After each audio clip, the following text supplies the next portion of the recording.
Mayor గారు అవకాశం ఇచ్చినందుకు ధన్యవాదాలు.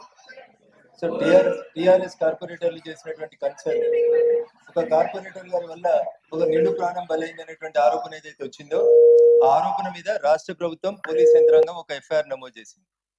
కార్పొరేటర్లు ఎప్పుడు అభ్యంతరం తెలియజేయాలంటే, ఒకవేళ ఎఫ్ఐఆర్ నమోదు చేయకపోతే అధికారంలో ఉన్నటువంటి ప్రభుత్వం ఆ కార్పొరేటర్ ని కాపాడేటువంటి ప్రయత్నం చేస్తే మనం జెన్యూన్ గా ఆ కార్పొరేటర్ మీద చర్య తీసుకోవాలని డిమాండ్ చేయడంలో irrespective of the parties I support them.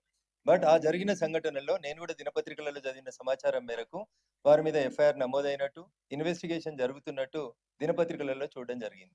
So ఇక్కడ ఉన్న వారొక్కరి మీదనే కాదు, నా మీద, చాలా మంది మీద, తెలంగాణ ఉద్యమంతో మొదలుకుంటే అనేక రకాలైనటువంటి ఆరోపణలతోటి అనేక మంది గౌరవ శాసనసభ్యులు, శాసన మండలి సభ్యులు, ఎంపీలు అందరి మీద ఎఫ్ఐఆర్లు నమోదై ఉంటాయి. దాని అర్థము ఎఫ్ఐఆర్ నమోదు, భారత రాజ్యాంగం, డాక్టర్ బిఆర్ అంబేద్కర్ గారు రాసిన రాజ్యాంగం ఎఫ్ఐఆర్ నమోదు చేయగానే ఉరిదీయాలని చెప్పలేదు. అట్లా ఉరిదీయాలనంటే తెలంగాణ ఉద్యమంలో మమ్మల్ని అందరినీ చాలా సార్లు ఉరిదీయాల్సి ఉండే.